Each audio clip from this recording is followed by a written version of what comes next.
Assalamualaikum warahmatullahi wabarakatuh. Selamat datang di channel Mantri of Grapes, mantrinya anggur.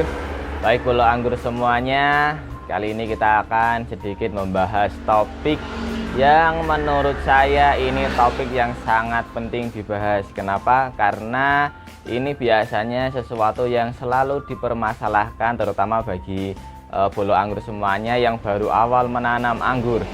Terkadang kita jumpai kasus di mana pohon anggur itu stuck. Stuck itu maksudnya bagaimana? Jadi stuck itu tidak tumbuh dan juga tidak mati. Jadi keadaannya itu seperti itu saja, bisa berlangsung berminggu-minggu bahkan berbulan-bulan. Bahkan kita pernah temui itu pohon anggur usianya itu hampir setahun dan tidak ada perkembangan sama sekali.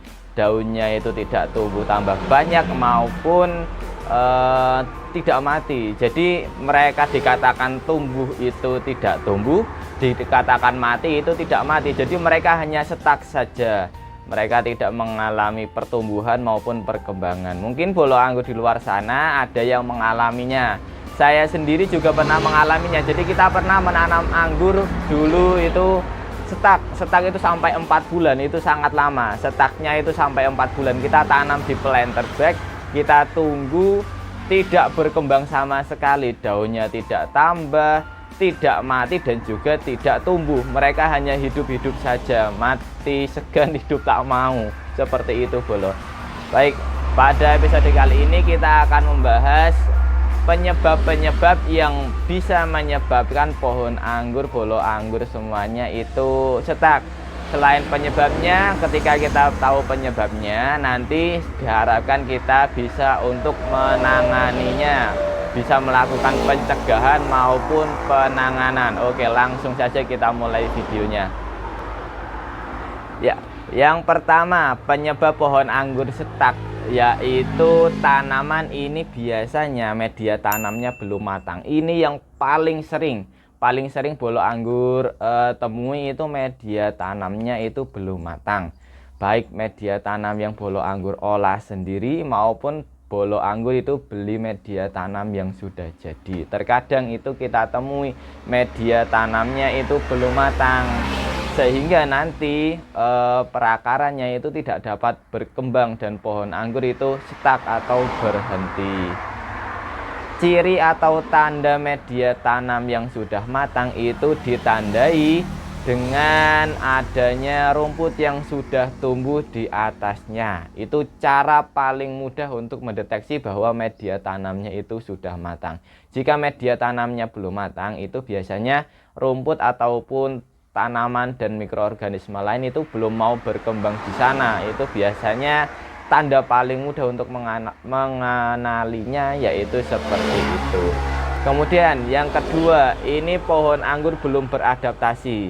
Biasanya ketika bolo anggur beli bibit online maupun dari mana saja, itu kadang ada yang namanya proses adaptasi. Terkadang itu ketika ditanam pohon anggur itu yang ada yang adaptasinya cepat langsung tumbuh dengan subur, ada yang adaptasinya itu lambat. Itu tiap pohon itu berbeda-beda. Saya sendiri sudah menanam, kita bandingkan 10 pohon dengan treatment dan perlakuan yang sama. Kita lakukan dari awal perlakuan yang sama, tetapi tetap tiap pohon itu ada yang pertumbuhannya cepat, ada juga pertumbuhannya yang lambat. Jadi itu sangat berpengaruh, biasanya beradaptasi terlebih dahulu. Tapi ketika pohon anggurnya itu sudah beradaptasi, itu biasanya pertumbuhannya akan melesat, akan cepat. Penyebab yang ketiga, ini bisa karena pertumbuhan akar itu terganggu. Jadi bolo anggur perlu diketahui, akar dari anggur itu akarnya serabut atau menyebar. Akarnya itu bukan akar tunggang. Jadi akarnya itu tidak sekuat pohon-pohon besar. Mereka akarnya tidak bisa menembus bebatuan ataupun tanah yang keras atau tanah yang tandus. Cenderungnya mereka lebih suka tanah yang poros, tanah yang gembur. Jadi pastikan ketika menanam anggur itu tanahnya dilakukan penggemburan. Itu minimal sekali 50 cm mengitari pohon anggur. Jadi diameter itu minimal sekali 50 cm. Semakin lebar semakin bagus. dan usahakan jangan terlalu banyak kerikil atau bebatuan karena nanti pertumbuhan akarnya akan terhambat. Minimal radius 50 cm itu harus gembur, benar-benar gembur untuk pertumbuhan akar. Apalagi ketika saat awal tanam itu bibit atau pohon anggur yang masih kecil itu akarnya belum terlalu kuat. Jadi mereka butuh ruang, butuh rongga untuk menyebarkan akar mereka untuk menyerap nutrisi. Semakin gembur atau semakin lebar media tanam yang bolo anggur buat, itu semakin bagus. Dan juga pertumbuhan akar ini bisa terganggu karena adanya pohon lainnya. Jadi bolo anggur, ketika bolo anggur itu menanam dalam satu pot, dan satu pot itu ditanam nggak cuma anggur, misal di dalamnya ada pohon stroberi atau pohon kunyit dan lain-lain, ketika di dalam pot itu sangat berpengaruh bolo. Jadi perlu diketahui kalau bisa menanam di planter bag atau di pot itu satu pot untuk satu tanaman. Ketika bolo anggur melakukan tumpang sari untuk dalam satu pot anggur dengan pohon lainnya, itu biasanya pohon anggurnya pertumbuhannya tidak bisa maksimal. Begitu juga ketika bolo anggur tanam di tanah. Jika bolo anggur tanam di tanah dan jaraknya itu terlalu dekat dengan pohon yang besar atau dengan pohon pisang dan lain sebagainya, itu biasanya nutrisi di tanah itu diserap oleh tanaman yang besar.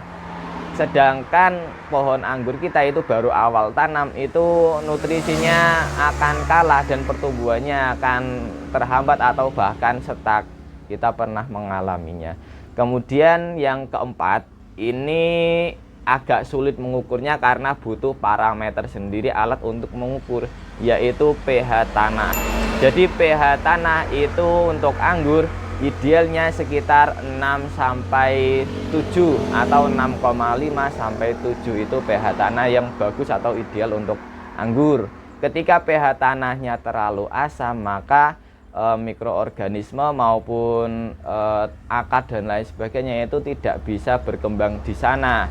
Untuk cara menangani jika pH-nya terlalu asam, bolo anggur bisa menggunakan yang namanya kapur dolomit atau kapur bangunan dan lain sebagainya.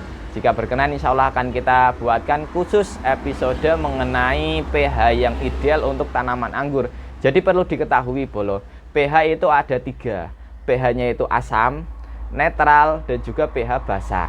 Ketika anggur pertumbuhan optimal itu untuk pH yang netral. Ketika pH-nya asam atau pH-nya basah itu ada penanganannya sendiri. Jadi tidak bisa bolo anggur ibaratnya diukur pH-nya kok basah, kemudian bolo anggur tambah kapur dolomit, itu tidak akan berpengaruh karena yang dibutuhkan itu untuk penurun kebasahan. Ketika ditambah kapur dolomit itu tidak akan pengaruh. Kapur dolomit berpengaruh untuk pH yang asam, yaitu pH yang 6 ke bawah, pH 5, 4 dan lain sebagainya, itu bisa ditambah kapur dolomit, maka nanti pH-nya akan menuju ke netral. Tapi ketika pH-nya basah, ada cara tersendiri untuk menurunkan pH supaya kembali netral. Jadi itu pelakuan yang perlu diketahui. Tetapi biasanya yang sering dialami oleh para penghobi anggur, biasanya itu pH-nya itu asam. Paling sering itu pH-nya karena asam. Ini diceknya nanti menggunakan parameter atau menggunakan alat pengukur pH tanah. Saya selama menanam anggur dari 2018 atau 2000 berapa itu sampai sekarang itu tidak pernah membeli alat, dan baru saya beli minggu-minggu ini karena saya ada kebun di sana. Jadi saya rasa saya memerlukan alatnya untuk mengukur pH-nya. Ya sebenarnya alat pH ini tidak terlalu penting sebenarnya. Tetapi ketika bolo anggur menginginkan hasil yang lebih optimal, hasil yang lebih maksimal, alangkah baiknya memang diukur. Tetapi tanda-tandanya untuk pH drop itu ada dan bisa kita lihat. Mungkin akan kita buatkan di episode lainnya. Yang jelas ketika pH-nya asam, pasti pertumbuhannya akan terhambat atau stuck. Kemudian yang selanjutnya, penyebab yang kelima itu yaitu overdosis pupuk. Kenapa bisa terjadi seperti ini? Karena jika bolo anggur baru yang namanya awal menanam anggur, itu akar anggur itu belum kuat bolo. Jadi akarnya itu belum sekuat ketika pohon anggur sudah dewasa. Ketika bolo anggur memberikan pohon anggur yang masih kecil, katakanlah masih berusia 1 minggu atau sampai 1 bulan, itu dosisnya lebih dari 5 gram, ditakutkan nanti akan terjadi yang namanya overdosis. Jika overdosis pupuk, biasanya nanti daunnya akan mengering, menguning atau gosong. Dan nanti pohonnya itu akan ngambek. Kenapa? Karena akarnya belum siap, sudah dikasih pupuk berlebihan. Biasanya pertumbuhannya akan kurang maksimal. Kemudian penyebab yang keenam, penyebab terakhir yang sering sekali menjadi penyebab pohon anggur stuck, yaitu terdapatnya hama-hama pengganggu. Hamanya bisa berupa yang pertama fungi, yang kedua insek ataupun serangga. Untuk fungi bisa powdery mildew, downy mildew maupun karat daun, bisa dicek di episode yang ini mengenai penyakit tersebut dan episode yang ini. Kemudian ada juga hama pengganggu lainnya yang lumayan parah sebenarnya, ini bisa menyebabkan kematian. Apa itu? Kutu perisai. Jadi bolo anggur ketika pohon anggurnya sudah besar, kutu perisai itu saya rasa tidak bisa menyebabkan kematian. Tetapi untuk kasus pohon anggur yang masih kecil, kutu perisai itu sangat-sangat bermasalah karena dia mampu menyebabkan nutrisinya itu terhambat dan bahkan mengalami kematian. Kita pernah nanam anggur, anggurnya itu masih kecil dan kebetulan di sana ada kutu perisai cuma beberapa. Saya bersikap acuh tak acuh, saya biarkan. Ternyata pertumbuhannya itu sangat cepat. Alhasil pohon anggur yang saya tanam mati, benar-benar mati. Pucuknya langsung setak, daunnya itu langsung rontok coklat dan langsung rontok. Jadi seperti itu bolo, jangan anggap remeh yang namanya kutu perisai, terutama bagi yang baru awal tanam. Untuk penanganan kutu perisai cukup dilakukan penyikatan. Bisa dilakukan penyikatan atau langsung dipotes sendiri, dibersihkan, itu bisa. Sebenarnya caranya itu mudah untuk kutu perisai. Kemudian ada juga hama pengganggu lainnya, yaitu uret. Untuk uret itu bentuknya seperti itu. Nah, ketika media tanamnya itu terdapat uret itu suka mengganggu perakaran tanaman anggur. Biasanya tanaman anggurnya akan stuck atau berhenti tumbuh. Kalaupun misalkan tumbuh, itu biasanya kurang maksimal. Jadi perlu dilakukan pencegahan, bisa dilakukan penaburan dengan anti hama untuk uret, ataupun dipastikan media tanamnya itu matang sehingga tidak ada uret yang berkembang di sana. Terus apa yang harus dilakukan ketika pohon anggur stuck? Kenali penyebabnya. Jika karena pH-nya yang turun atau pH-nya asam, maka cukup dilakukan penaburan kapur dolomit. Kemudian jika media tanamnya belum matang atau ketika pertumbuhan akar terganggu karena ada bebatuan atau tanaman lainnya, biasanya yang saya lakukan adalah saya cabut pohonnya, kemudian saya ganti media tanamnya.